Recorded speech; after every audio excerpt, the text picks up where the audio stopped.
പാലക്കാട് രാവിലെ മുതൽ തന്നെ വലിയ തിരക്ക് അനുഭവപ്പെടുന്നുണ്ട്. രാവിലെ 6 മണിയോടുകൂടി തന്നെ ആളുകൾ പോളിംഗ് ബൂത്തിലെത്തുന്ന ഒരു കാഴ്ച നമുക്ക് കാണാൻ കഴിയുന്നുണ്ട്.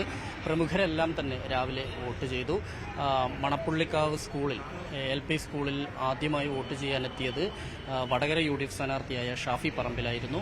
അതുപോലെ തന്നെ സിറ്റിംഗ് MPയും പാലക്കാട് UDF സ്ഥാനാർത്ഥിയുമായ VK ശ്രീകണ്ഠൻ ഷൊർണൂരിലെ സെന്റ് തെരാസസ് സ്കൂളിലാണ് വോട്ട് രേഖപ്പെടുത്തിയത്.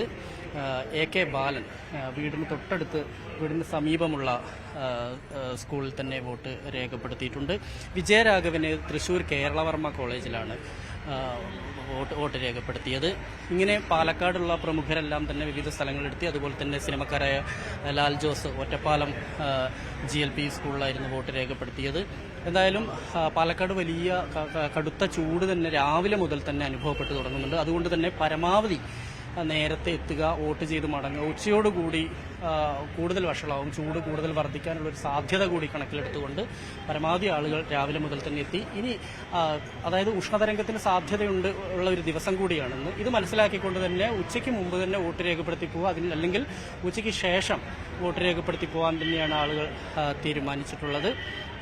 എന്തായാലും ഇതിനിടയിൽ ബിഷപ്പിന്റെ, അതായത് പാലക്കാട് ബിഷപ്പ് പീറ്റർ കൊച്ചുപുരയ്ക്കലിന്റെ പേര് വോട്ടർ പട്ടികയിൽ നഷ്ടപ്പെട്ടു. അദ്ദേഹത്തിന് വോട്ട് ചെയ്യാൻ കഴിഞ്ഞില്ല എന്നുള്ളത് വലിയ രീതിയിൽ തന്നെ ചർച്ചയായ ഒരു സമയം കൂടിയാണിത്.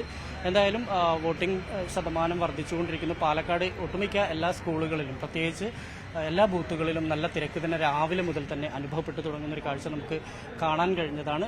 എന്തായാലും പാലക്കാട് കഴിഞ്ഞ കാലങ്ങളിലെല്ലാം തന്നെ 70-75% വരെ പോളിംഗ് ഉണ്ടായതാണ്. ഇത്തവണയും പോളിംഗ് വർദ്ധിക്കാൻ സാധ്യതയുണ്ട് എന്ന് തന്നെയാണ് ഇപ്പോഴുള്ള ആൾക്കൂട്ടത്തിൽ നിന്ന് നമുക്ക് മനസ്സിലാക്കുന്നത്.